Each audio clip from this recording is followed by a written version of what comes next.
sacred code is supernatural and cosmic. It bridges starseed origins, galactic contact, and remembrance. DNA activation, soul memory, psychic development, intuition, timeline shifting, and manifestation. Ancient wisdom, modern consciousness, and real-world embodiment. It's where the supernatural becomes natural again. It's not fantasy, not an escape, but as a powerful tool to be used as a powerful truth to be understood. The reason you are called here is not because you're here to follow. You're here to remember who you are. Your soul carries a code. This space simply helps you unlock them safely, clearly, and powerfully. You're not broken, and you're not late. You're not imagining it. You're remembering. Welcome to the Sacred Code.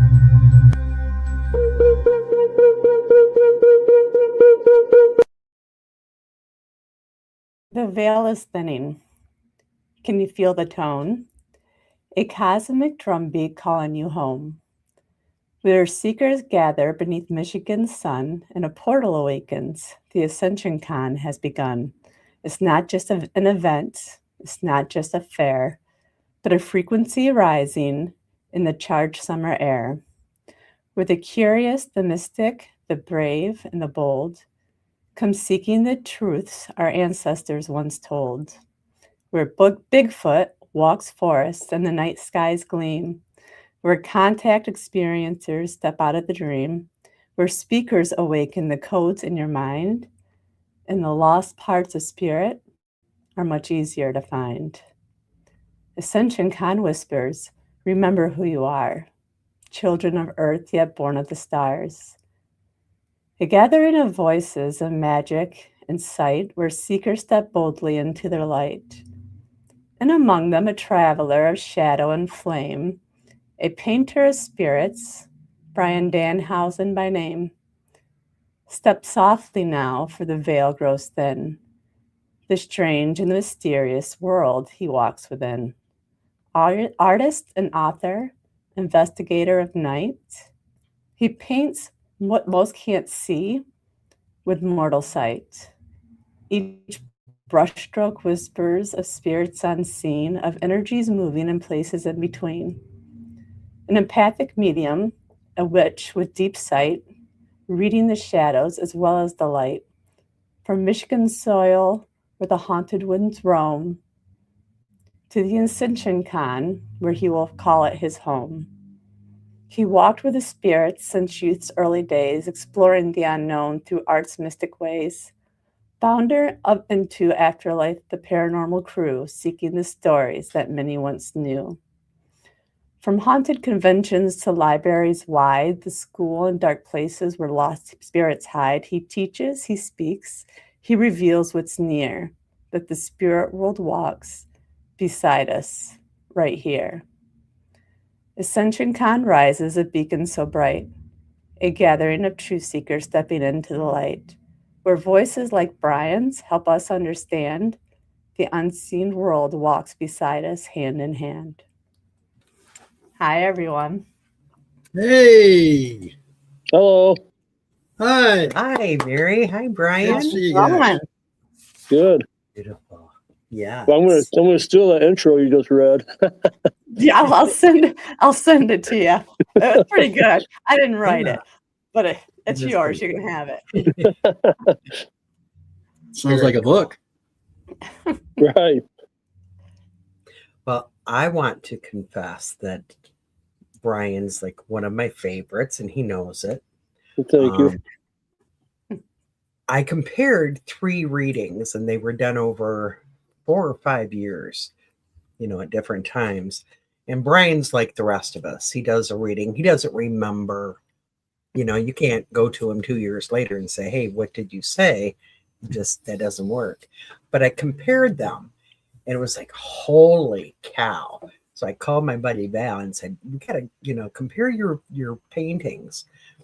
We were blown away because timeline, they're like so right on with everything that, we were just floored. We know you're awesome, but that Well, thank you. sealed it. That was cool. And I thought you might like to hear that. Yeah, I appreciate that.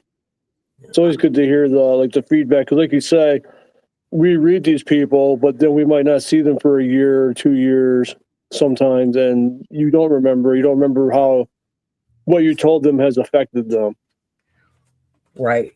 So it's always nice to get some follow up, even if you don't remember the reading. But once they start talking about it, you might remember, and you're like, oh yeah. So it's nice to hear the feedback on how you maybe helped them on their path. Absolutely. Yeah. Yeah. And as a medium, and I'm sure Mary too, I really get that, because I can do a reading for someone and 20 minutes later see them in Walmart. Right. Not have a clue what that reading is about. Right. It's not us. So Yeah, for some reason I just haven't taken the time, or I haven't had the time to sit down with you to get a painting. But you did. But you no, have a painting in there. But this is the story. He handed me this painting, and he said, "This is for you." He says, "You'll get it." And I about a week before that, I was talking about what that painting meant. Okay. Yeah. So, and I won't go into details, but it hit right on. So you obviously were picking it up, what I was thinking about. So, that was very cool. And I have. Well, thank you. Yeah. So yeah, it was exactly. Yeah, sometimes it happens, and you just you see things or you feel things, and like me personally, I can't get rid of them until I get them out, or they just sit with me. So sometimes I would just, someone walking by at a convention or something, I might just say, hey, this, and that, whatever, just to get it out. Right. Yeah, I get that. When spirit talks to you, the universe talks to you, you gotta express it. Yeah. Right. Yep. Mary, you know that stuff. You're a reader too. So, yeah.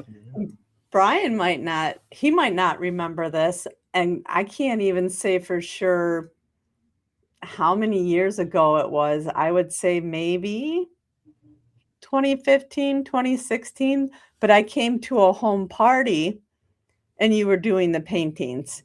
And you had painted, it was a gargoyle looking figure. And you just said that this creature works with you. And as soon as you figure it out, let me know. And I'm like, oh, okay. But I still right along, and that was so long ago, and I still have that.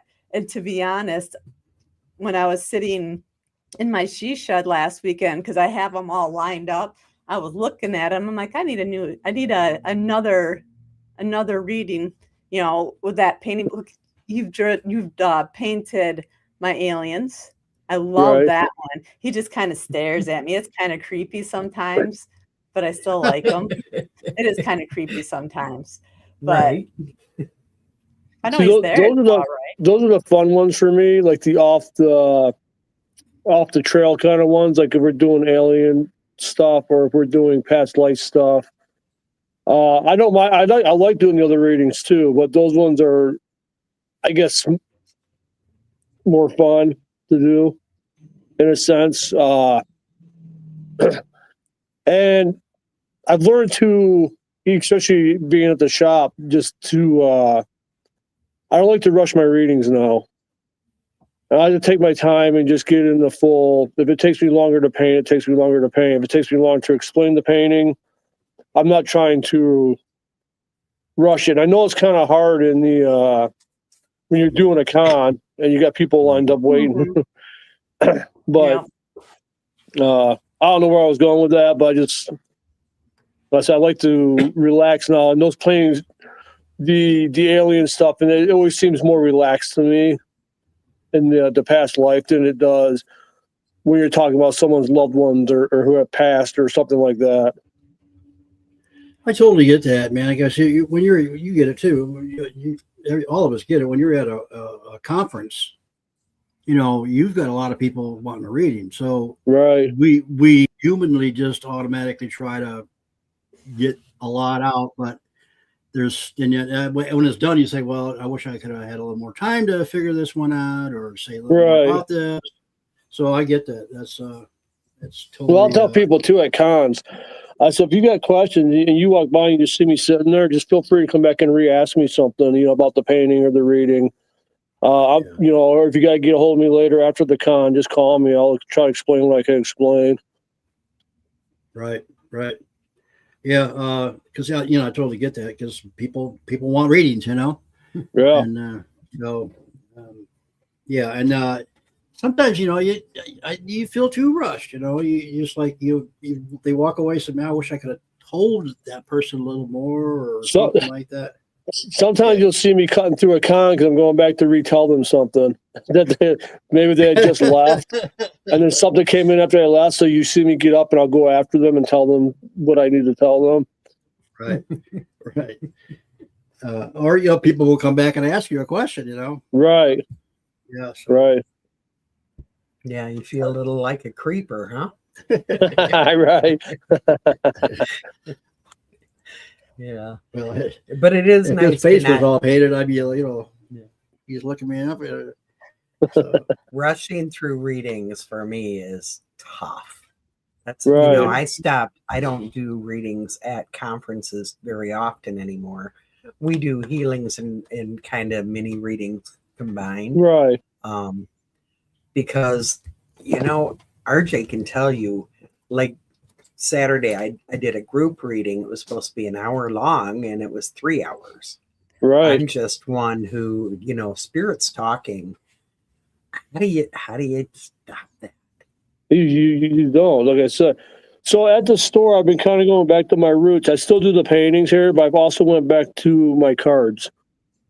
Oh. And I've been doing, I'll tell them a 3-card draw. But I tell them the 3 cards like the minimum for me. It's just, that's where I'm starting. And it's going to be probably 12 cards or whatever. I'll draw until the reading's done. Yeah. So, yeah, I get it. I keep reading. So do you think that feeling of especially when you're painting the past lives and the aliens and that sensation of slowing down, is that just more of evolving in the way you're going to read? Yeah, I think so, because like I said, I do take my time more on the paintings now as well. Even at the cons, I've allowed myself less people to read and more reading time, like in between. So as opposed to say every 15 minutes I was doing a reading, I'll do like every 25 minutes just to give me that leeway and not to have to rush. Because I don't like to feel like I have to, oh my God, I got to get to the next person. Like if I'm at the store and it's getting close to closing time or something, or at a con, and I will say, I'm not going to read you because I don't want to rush it. If you want to do it the next day, or we could pick a day, but just, I'm not going to, we got a half an hour, so I'm going to give myself that time limit because we're closing a half an hour. I'd rather not do the reading and do it a different time. Makes sense. Yeah, it'll never be as good. Right. Yeah. So I'm super excited that you're going to be at Ascension Con. Yes. Yay. Yeah, we're all excited. This one. Yeah, it's going to be very cool. And the weird thing is, I think I'm more looking forward to the murder dinner thing. Right. The night before. Yeah. We'll have to get you a good costume for your part. Yeah. I just like doing fun stuff like that. So I like, being at the cons and doing the speaking, doing the readings, but that's just like as an add-on, which is pretty cool. Right. Yeah, something totally different. And it's great because, people that follow you will see you in a different light, more relaxed and having fun. And yeah, it's definitely going to be it'll be fun because it'll be the night before. And so it gives everybody a chance that wants to come to just sit and hang out and just have a good time. Have some drinks, listen to some music, laugh at Brian, not just at you. I'm just teasing you. Just laugh and have fun. Yeah, supposedly somebody's making me a wizard costume, another one, because the one I had got stolen. and I'm hoping it's done by then. But he may show up. Oh, cool. RJ the Gray. So, That's great. but Gotta have fun. If sorry, I we had to can't sneak find out. our own fun, we'll just make it up. Yeah. What's that? If we can't find our own fun, we'll just make it up. All Sorry, right. RJ, go ahead. Well, I was just going to say, it's a car pulled up and out of state, and we're at our business, and so I had to explain to him we were doing a podcast, and they're going to come back at 4:00. So, yeah. So that's why I had to sneak out. That's all right. Yeah, Well, that's it's good why that he you guys are disappeared. back up and open, though. Yeah, I'm glad Yeah. to hear that. It's a Yeah. long winter. It was It's a a long long, winter rough tonight. winter. Mhm. Too long to not have spiritual stuff. That's for sure. Right. Well, I heard winter's not done with us, starting tomorrow and Friday and Sunday, so we'll see what happens. Right. But it's Yeah. got to end quickly. It's got to end soon. It's March. Yeah, That's I was right. gonna It'll say, be it's gone March. March. before we know coming. it. So, what are the dates again, Mary, for everybody's benefit Ooh. out there? So for the VIP Galactic Murder Mystery, that is Friday night on the 14th from 6 to 10 p.m. And then the Ascension Con itself is 9 to 7 p.m. on Saturday, August 15th. Okay, So- and how do people get tickets If they go to the to VIP dinner? if they go to www.mamamarythesacredcode.com, everything's there. The links that'll take them right to where they need to be. Nice. And don't forget on Saturday from 9 to midnight, the Bigfoot Bigfoot. hunt. Yep. The Bigfoot hunt. Yep. That one's going Yeah. to be interesting too. Like that's not something that you do very often. So Right. I'll be Well, interested to see how that turns out. And then They'll Deb, probably she's be gonna hunting doing us. a CEI. I want to say hi Deb's to gonna all be of our doing her listeners CE. as well. Oh yeah. I had not looked at Lots comments, of and I see comments. there are some. Oh, yeah. Yeah. Hi, everybody. Even Hello. that's from Ireland. We get a little Ireland Oh. sunshine with us today. That is Good to see awesome. you. Hi. Yeah. It's got to be, 9 o'clock at night there, I would think. Yeah. So, Brian, can you tell us a little bit about your store that I still haven't Yeah. made it to, but I'm dying to get there? It's kind of like your store. It's called the Witch's Brew. It's in Clinton Township, Michigan, at 15 and Gratiot. I mean, it is what we call it. Is what it is. We call it the Witch's Brew because it's a witch store.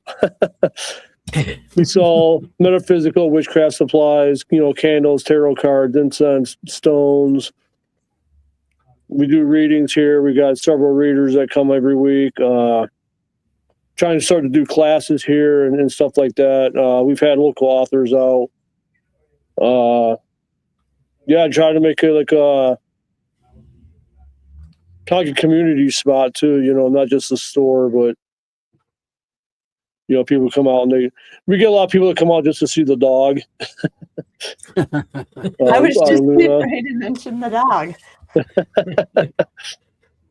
But they do. They come out and they bring her toys and then they leave. But it's cool. Yeah, we got to make it awesome. down there sometime. Yeah, like I said, we Yeah. do herbs, all that stuff. We also have a gaming room in the back for kind of like after hours where we do Dungeons and Dragons and Magic the Gathering. Oh, nice. Which I don't go beyond that because I want to keep it kind of in the same realm of wizards and witches and stuff like that. Right. So there's no Pokemon or nothing like that. It's just Dungeons and Dragons and Magic the Gathering. Very cool. Very cool. Well, I'm sure you guys have a lot of, like what we get.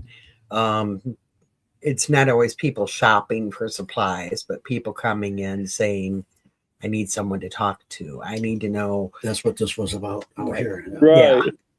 And that's That's most really, of the people. Most of the people that, not most, I'd say about at least half the people come in are asking for help with something Right. and guidance on how to do something or what they can do or what direction they need to go in. Then we kind of point them in that direction. yeah. Yeah, so you really, you provide quite a service, Right. just with that. And that's, we've been open since 2012. And I think that's mainly what keeps us going is Right. being here for the people, because where else can they go to talk about these things? Mm. Right. And that's you get kind of people that come in and they're afraid to talk to anyone. And right. Well, that's kind of why we wanted to have like the classes and the lectures in here, because it's more about for the customers than it is for me or Darlene. But it's to give them information, or guidance. yeah. Yeah, and just like you said, just for people just to get it out there and speak it and off their chest Right. and off their mind Mhm. is a big help, because there's a lot of sometimes you can't find people to talk to. Right. Right. Yeah. And people, the mind, they've been told for so many years that this is a dark and evil and all of that. So they come in curious as well. Yeah. So it's Mhm. nice they can see real human beings living real lives and helping others.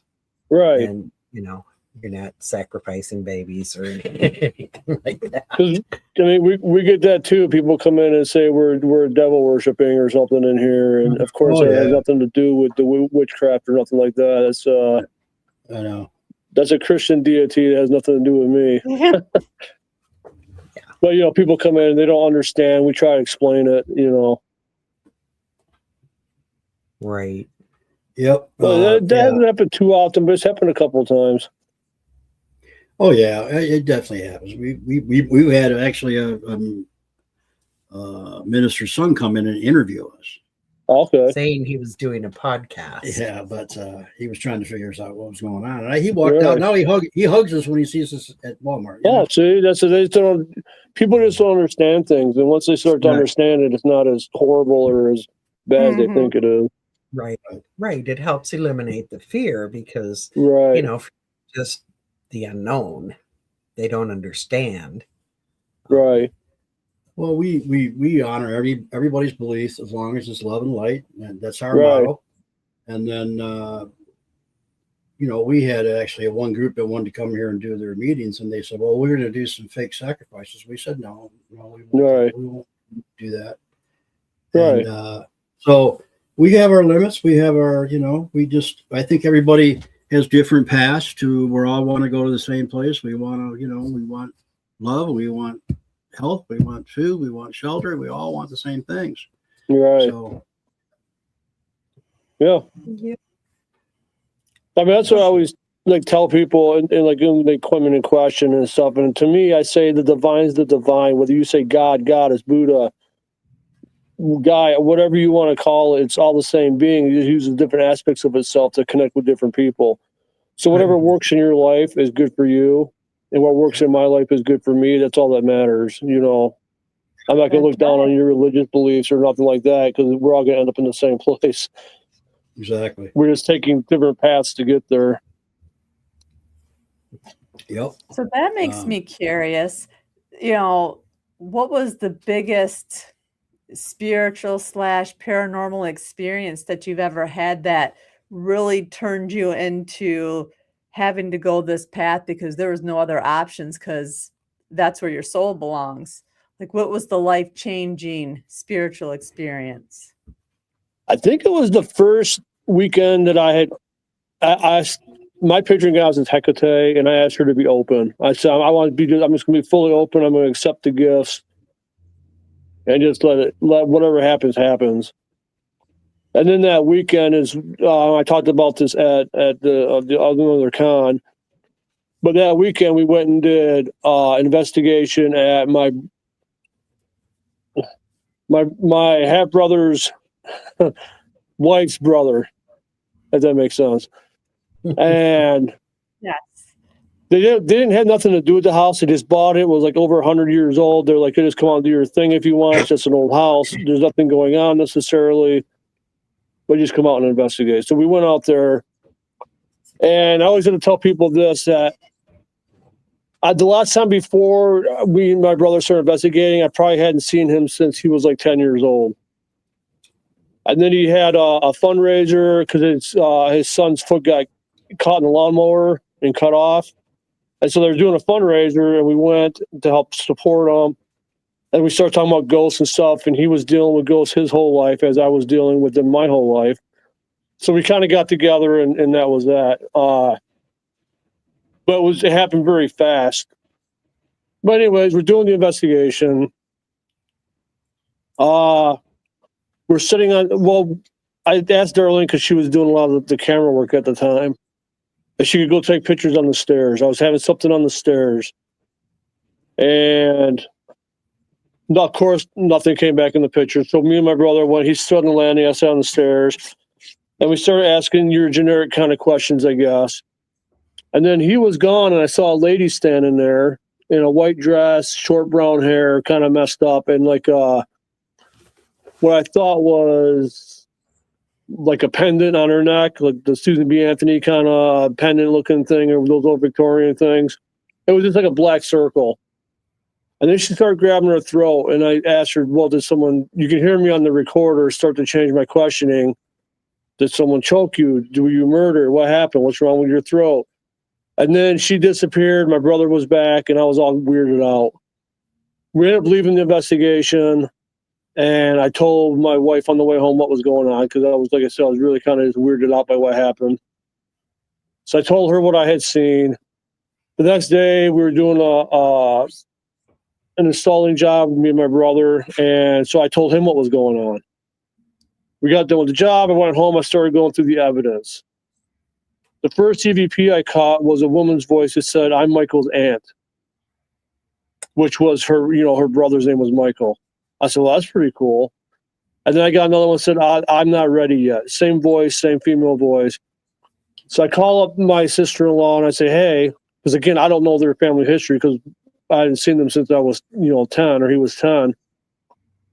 I said, did you guys have an aunt that passed? And she goes, well, yeah, how'd you know that? I said, I think I just caught an EVP that said that she was Michael's aunt. And I said, well, I'm going to ask you what she looked like. I said, did she have short brown hair? She said, well, she had long brown hair, but they cut it when they put the trach in her throat. And I kind of dropped the phone. I'm like, oh, my God, that's what that thing was in her throat, was the trach. And then I said, well, what about a white dress? And then she said she was buried in a white dress. It blew my whole mind. And then she told her mom, which would have been her sister, about the experience. So the mom wanted to hear the EVPs. So we play her the first one. It says, I'm Michael's aunt. She doesn't really do nothing about it. Then she hears the second one that says, I'm not ready yet. And she starts crying. She goes upstairs. She comes back down apologizing. We're like, you don't have to apologize. She goes, my sister said it to me every day before she died.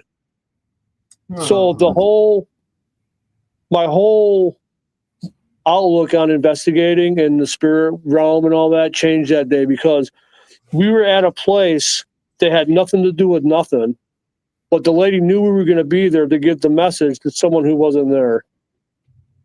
It's like, it blew my mind that the house had nothing to do with them.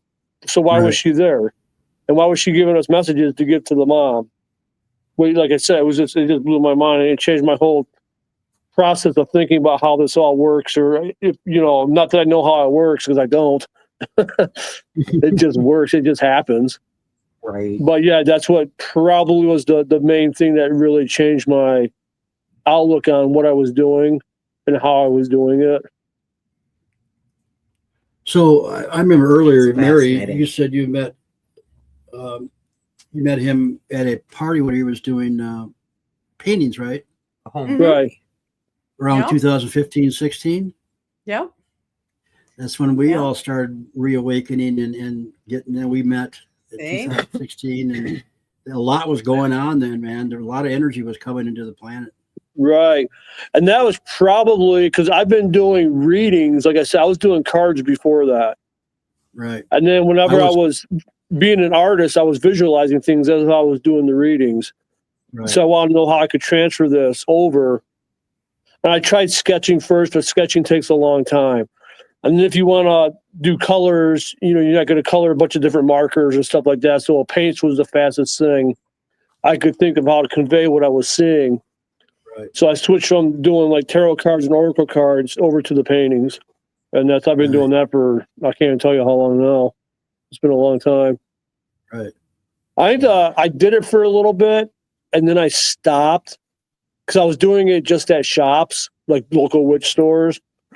And then I stopped. And then one of the years at Paracon, I'm like, you know what? I'm just going to, I asked my neighbor, I said, hey, if I do this reading for you, I'll do it for free. If I can post it at my table and people can ask about it. And she's like, okay, yeah, that's fine. I think I did do like 20 readings that day. It was the first day that I did that. So and I've been doing it ever since. Yep. Yeah, it's a hit. I mean, Oh yeah, it's so unique, Brian. Yep. I mean, Right. I've seen other people do like drawings and things like that, but what you do is so different and so phenomenal. It Thank blows you. people away. Yeah, people love And they it, get to for keep a sure. painting, so I think they like that too. That they got to walk away with something, and Mhm. as long as they get to walk, I know. Like I like walking away with Mary's papers, so I can reflect back on them. Right. It's nice to have that something. Like when I do the tarot readings, I ask them. I said, "Do you want to take a picture of the cards because you might want to look at them later before I, wrap up the spread? Do you want to take a picture of it?" I'm just giving you that option because I like the people to take something with them, if all possible. Yep. Yeah, and the paintings are cool because you can look. Like I said, I compared mine. I look back on mine all the time, and I want to say people show me their old ones, and I even look back and look at what the old original paintings were compared to what they are now. And even the painting's different. It's much more detailed now, much more vibrant than they were. Just for example, like before when people were passed over, they kind of looked like dragonfly people to me. And all I could tell was red eyes was females, blue eyes were male. Now I can paint a whole picture of somebody, and then someone shows me on their phone after I'm done and say, oh, this is who you just painted. And then it blows my mind that I just painted this person I've never seen before. Yeah. So just the process has changed for myself as long as people getting, along with the people getting the readings, they get more out of it, I think, because the more I understand, and I'm still learning, and I still talk to people and see their techniques and stuff like that. And that's a good thing. Yeah. I feel like if you stop learning and you stop growing, you're just done. You got to keep evolving. Right. And I think that's why I kind of went back to the cards to kind of go back to my roots again, to reintroduce. And I tell people when I sit down, because I'm always hype about Oracle decks, because I feel Oracle gives you more of a freedom in interpretation than a tarot deck. Yeah. But I connected with this stupid tarot deck. And I tell people, because I got a sweet Oracle deck that I want to connect with, but I just can't connect with it. So I connect with this tarot deck, but I did a reading today, and I told the lady, I said, I don't read this like your traditional tarot person would read a tarot deck. I read it like I would read my paintings. Right. I look at the artwork. I go off my intuition and what I'm feeling, what I'm being told. So, like, to me, Pentacles doesn't necessarily have to be finance or money, or Cups doesn't necessarily have to be love. Right. I'm just reading what the spread is, telling me. So, I always like to make sure they know that I'm not like your traditional tarot reader in that sense. I used to do card reading years ago too. I used to do animal totems, your totems and power animals. And when I did a reading, I would do a beadwork. Okay. Wow. What took a lot of time, So, right. But I miss it. But I've done all kinds of different stuff since then. But right, you got to. I'd say you got to kind of keep looking at new things and incorporating new things and looking at other people's ideals and their thoughts on things. I always say, like in the paranormal field, when I do my lectures about that and stuff, and some people might get mad at me, but I always say there's no experts in this field. Right. You can't be an expert on something you don't fully understand. No. People will come in and say, oh, I'm an EVP expert, or I'm a this expert. No, you're not, because you can't fully understand what you're dealing with. Right. You can take your thoughts and your theories, your evidence and the history, and you can put together a theory of what you think might be going on, but you don't know 100% that that's what's going on. Right. You might get a girl's voice, but that might be something mimicking a girl. You don't know. So you just don't know. So that's Right. why you got to keep looking at people's ideals and their techniques and keep growing with it, you know. For sure. So, can I ask you a personal question? Have you Yeah. had any UFO or extraterrestrial experiences? I have. I remember seeing stuff when I was small, but when I was 16, and I wrote this in my first book, I wrote about it. I was at the park, and I was with these two people. The park was across the street from my house. And this weird black triangle came into the sky. It flipped forward, it stopped midair, flipped back, flipped forward again, and took off. And I was in awe. It was like a black triangle. And the best I could describe it is it looked like the laminate configuration from Hellraiser, the box with the gold trim on it and stuff like that, and the symbols. And the other two people I was with, like, they didn't see it, or they didn't comprehend it, or they weren't in awe about it. I'm like, what are you talking about? Did you not just see what I just seen? You know, I always have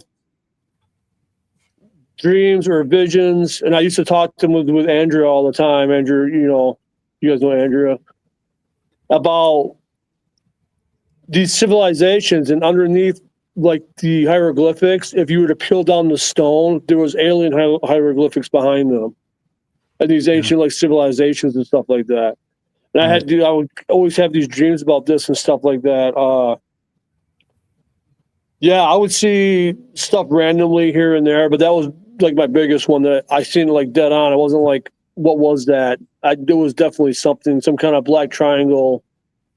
I actually did. I know there was some kind of phenomena about that because it was in the 80s that I had seen this. Right. And there was something in Michigan to deal with black triangle ships. I looked this up like recently. I don't know what it was because I have to look it up more, but I'm like, alien stuff, I love it. It freaks me out more than ghost stuff. Like I said in my book, if I woke up and see a dead person stand beside me, it's fine. If I woke up and saw like a gray or an alien standing next to me, I would freak out, man. I would just because it's more like not real, but it's more like a physical thing, I guess. I don't know what it is. So I think there is some kind of connection there. I just don't know what it is. Right. But as I do like the abduction readings or the alien readings, it becomes more clear to me in my perspective. Again, I'm no expert or whatever. I just go by what they show me on different things and how different things work. And again, that's for my personal knowledge, I guess, to do these readings. But yeah, it's weird. Yeah, I mean, like we've been on some Bigfoot expeditions ourselves, and one night we were out, and I turned to her. I said, "Well, what would we really do if we turned around and one of them was right there?" Right. I said I would pass out and probably my pants would have to be changed. But so you know, as you're out there doing this research, you know, and back when we started ghost hunting too, you know, we seen our first ghost. It was pretty scary, but yeah, I mean, if I was out there, and I go out there all the time looking. So, but I mean, if I actually turned around and saw one, I think I'd get on my knees and say, you know, hey, how you doing? So it's weird. We were at one of the times we were at Prospect Place. I don't know if you guys have ever been there, but there's a long flight of stairs that goes up to the second floor. And we had a laser grid up there, and I was actually seeing a woman kind of pace back and forth on the landing with two other investigators, which one of them was Darlene, was actually seeing just the lights being blocked up by like something like a shadow figure. Right. But actually the REM pod ended up getting kicked down the stairs as well. But I was in the room where we had our setup, and we were talking about it, and I turned, and this lady was in the door. My sister-in-law grabbed my arm, and just from seeing her, I was so wet with sweat that it was like I just got out of a swimming pool. I don't know what happened, but just seeing her there, it had my body reaction to it was like a dripping sweat. I don't know what, but she grabbed my arm, her hand slipped off my arm because I was so wet. I don't know, Like I was so freaked out by seeing this. Right.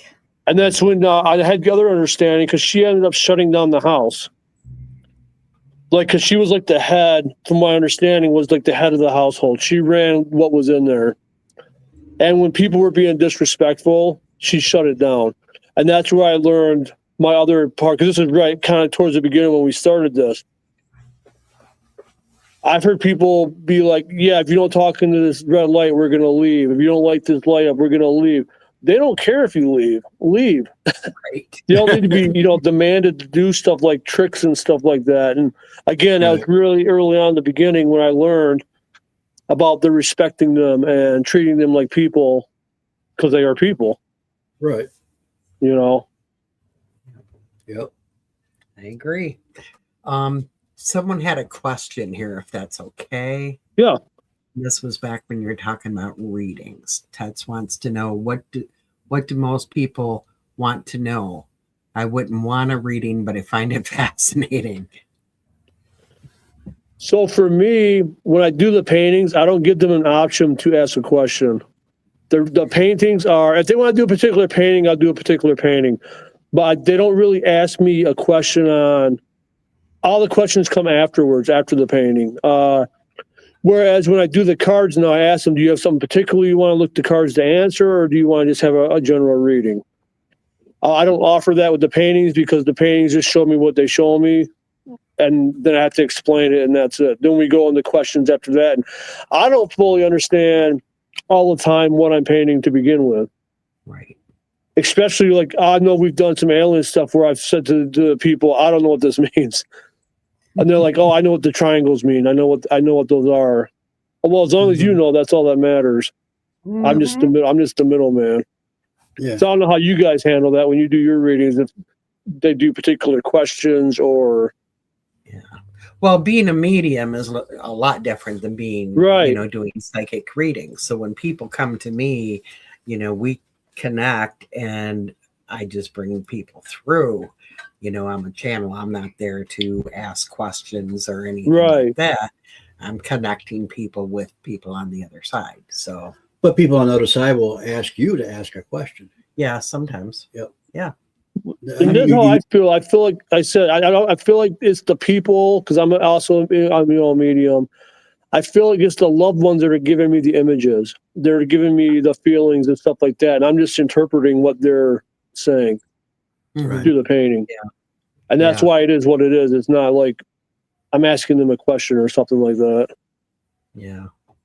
So have you ever had a regression done, Brian? I know. I know. Ever had a what? A regression done? I have. I live in front of everybody at the old mill. Remember? I do remember. That's right. That's right. Oh, yeah. Okay. Well, I'm just sitting here thinking, the more you talk, you definitely, like the first reading you did for me, you started out and you painted 3 aliens over me. Now, that was back in 16 or 17, whatever. Right, not long after I had my experience, and I had been getting the visions and the dreams of 3 aliens standing over me, but I did not talk to anybody about it except my husband, who wasn't with me. So when you painted that, I thought, he's got direct connect here. It just blew me away that you saw the 3 of them. Right. And I just knew you had a connection with them because. I do feel like I don't understand it, and that's why I used to talk to Andrew about it, like at Paracon. Is I don't understand my connection. If I've been there, if I've talked to these people, or they're just showing me stuff, I don't fully understand my connection yet. So I'm still learning like I said, as I'm doing these paintings for other people, I get more of an understanding of what's going on. Yeah, I kind of like to comment on this thing here, this shadow figure.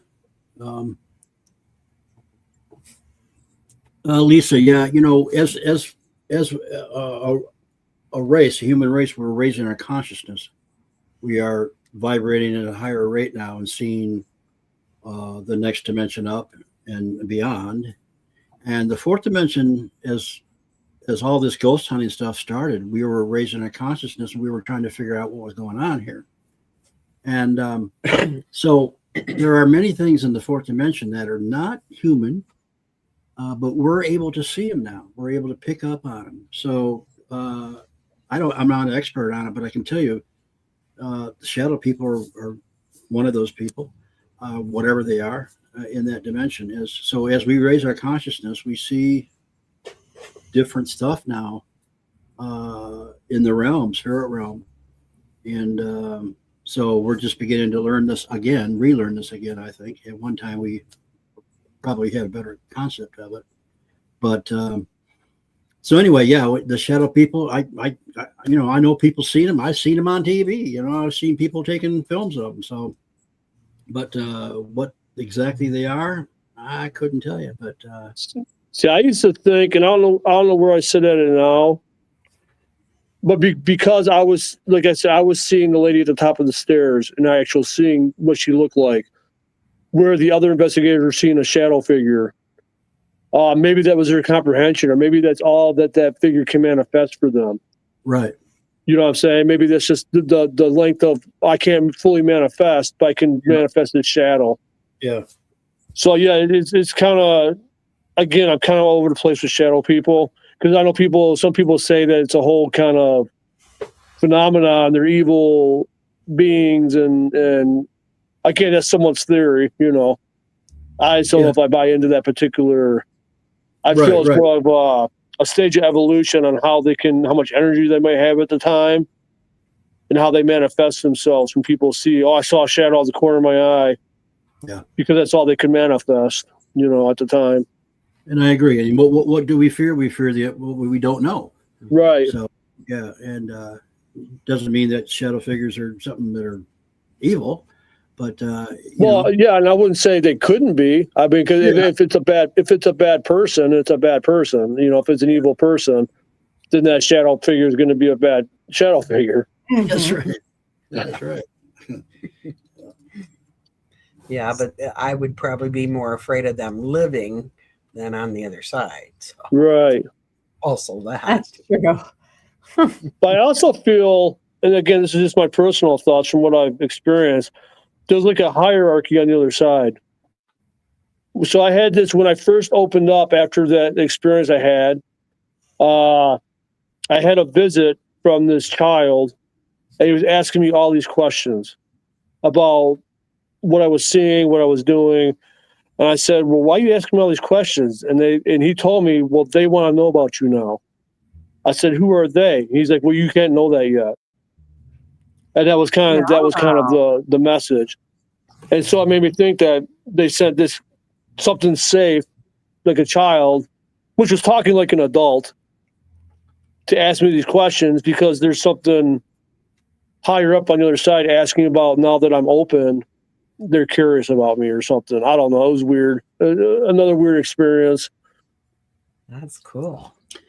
That reminds me, there's a lot of information out there that each dimension within that dimension has 7 levels of consciousness, Right. So that it might be it. Maybe some, in the fourth dimension, there's like hierarchies, like you said, right, with more knowledge than other people in the lower part of that dimension. Well, when I do my readings and I talk about people's loved ones being their guides now, I feel like you have your loved ones, you have your spirit guides, you have your aspects of the divine, which would be like the goddess and stuff like that, and then you have the divine. And the higher you go up, the better understanding they will give you. Like your loved ones, when they give you a guidance, it's going to be like a puzzle piece. I feel like spirit guides would be a little bit more forward with you. If you go into more of the deities, they'd definitely be more straightforward with you than like a guide would. Mm-hmm. And that's just how I feel like they kind of, like I said, they kind of stack up. And there's probably things in between all this, like different levels, but those are my basic like kind of levels that I kind of feel like. No, it makes sense. That's a good way to simplify it, actually. Right. So that makes sense. Yeah, I like that. That's why I say the divine, we're all going to go to the divine at the end. So it doesn't matter if you go to this layer below and say God is God, Buddha, whatever. It's just using that aspect to connect with that person. Mm-hmm. Yeah, I think we're eventually trying to all get there, back there. Right. And, our job one day, we maybe taking some orders about go create this. We want to try this and try this. Let's go make Right. that and make this universe and do this. And so, yeah. But it takes a while to get there. But Yeah. this is only one aspect of us, Right. I believe we're multidimensional, so we're probably doing stuff in different realms and different frequencies. And so, Well, that's what I'm saying. Like with the dreams, with the like the alien hieroglyphics beyond like the Roman ruins and stuff. I feel like that's like some kind of message coming from a higher existence or something like that. I don't know who it's coming from, yeah, but it definitely doesn't. It wasn't a dream. I can tell you that. Yeah, I know It what was you some mean. kind of knowledge or message or something coming from somewhere. Right. Yeah, you're actually there. Right. Yeah, I agree with you. I mean, and I think there's evidence already that they're seeing them in the hieroglyphics, that there's stuff that didn't get covered. Right, that's what I'm saying. Yeah, it's like they try to hide it or something, but some of it's not hidden anymore, or we understand it better now. Right. And maybe mistook what we thought was something, and now we are saying, "Oh, it's something else." And the weird thing is, they don't want us to know about it. Right. Well, it's kind of like I feel like we don't know anything because, like, look at all this stuff that we find in the ocean, all these creatures that we never knew existed. Right. Yeah. And so I feel it's the same with the whole thing. Yeah. We're just now tipping in and learning these new things. Yeah. I agree. So true. Well, we're ascending. Right. The veil is thinning. Yeah. We're going to see more. yeah. We're going to tap into more. And the more you live it, the more you open to it, the more you're going to see and just know. Right. Yeah. It's the more I say some people walk through life like this, right? And they're just looking in front of them and what's in front of them, and they're not looking off to the sides. And then there's people like us that are looking, oh, I want this knowledge. Let me look at this. Let me look at that. And Right. I think that's what you're saying. Like those are the people that are ascending probably faster and are getting a better understanding than the people that are just looking right in front of them. Right. That don't want that experience, and maybe that's what works for them. Maybe that's what they need to do. Mhm. Yeah. But then they come into the shop and like, what's going on here? Well, some people are afraid to ascend because the simple fact you have to take charge of your own life. Right. It's much easier just to be told what to do and Exactly. follow the rules, for some people, and I get that, but it doesn't work for everybody. Okay. Right. So, yep. Right. Yeah. And wouldn't it be awful if everybody were at the same level? Right. How would we learn? Exactly. It'd be boring. Yeah. Yeah. Quite so boring. I think it's designed for everybody to be at different layers Yeah. and levels and be ascending in their time. Although And it'd be cool if everybody was kind of up there. You know what I'm saying? I'm sure the people that are coming up now that are like younger than us will have a better understanding than we would have had. Yeah. Yeah. Because yeah. I don't. Go ahead. we're opening up certain things that we don't understand, but maybe they will by the time they get to it. You know what I'm saying? Yeah. Yeah, I hope so. And, I'm wondering, Brian, if you guys are seeing what we're seeing. We had it again the other day. We get a lot of like very young people, 10, 11, 12 years old coming in. And they know a new influx of souls that were born together that are going to be raising the vibrations. they know more than I knew at 30.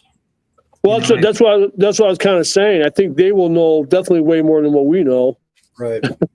Yeah. Right. Yeah. It's so awesome because that's proof right there of ascension, of evolution. We're evolving. I think that's one way because there's rules and regulations that you just can't go into a planet and just raise their consciousness through whatever you want to. They have to do it out on their own. But I think the way to get around that is to have volunteers get reborn there, and once they, you know what I'm saying. That's not breaking the rule. And once they start remembering, this is why I'm here, and this is what I'm supposed to be doing, it works better that way. Right. Without breaking rules, yeah. So, but yeah, you're right. We've gotten a lot of 11, 12-year-old girls in here that are just so interested in the stones and the rocks, and they know exactly what they do. And oh yeah, this one does that, and I'm like, wow. They know more than I know. Like I said, they come into the store and they know more than I know, and they're like 10 years old. I'm like, yeah, you tell me. Right. Exactly. I just want to address this and say bless you, Tots. That's if anybody wants to read. I was always into sci-fi, but after my wife passed, I started seeing UFOs. And at the very start, I recorded a big blue orb drifting over my estate. Nick Pope found my capture fascinating. He's my hero. Oh, cool. That's yeah, cool. and the blue orb is to me, that's a good sign, good color. Yeah. Thank you for sharing that. Yep. Yeah. And Nick Pope, bless him. Yep. He's an amazing soul. So I just wanted to bring that. Yeah, thanks for sharing that. I appreciate it. Yes, for sure. And it's, it's amazing. It's more proof right there, when you're ready and the things are lined up the way they're supposed to be, you're going to see what you're going to see. Yeah. Yep. Yeah, Tess, I would really love to come to Ireland, but my wife and I are both terrified of flying. Although you could drug me enough to get me to Ireland. Well, I mean I was going to say that. You my can, roots are there. Give me some knockout stuff, and when I wake up there, the same thing when I take off. But, right now, I'm ready. That's like one of my gotta-go-to places. Yeah, for sure. Magic Land. Okay. Yeah. Let's make a trip plan. I'll try to find the right drug. If you're afraid of flying, I don't know. Next Ascension Con, Ireland. There you go. We'll go over there. Take it on the road. Yeah, we're getting out of time. So, Mary, you want to give the info one more time on where they can get their tickets to Ascension Con and come meet all of us and hear Brian and meet with him. Yeah. See the murder mystery dinner. I can't wait to see him. I know, I can't either. Galactic Murder Mystery Dinner. Go to www.mamamarythesacredcode.com. Everybody get that? There you go. Yeah. Or look up, the Sacred Code either on Facebook or you find Mary Bassett. Yeah. Yep. I'm still trying to figure out what that is, though, that sacred code. I'm working at it.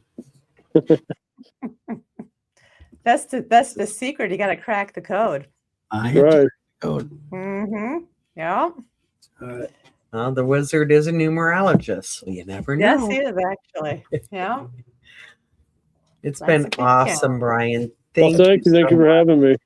Yep. Thank you, Thank my you brother, for and being here. I'm looking forward to seeing you in person. Yeah. Love It's always good to see you all. guys. Yep. Great Love you to see guys. Bye, guys. Bye.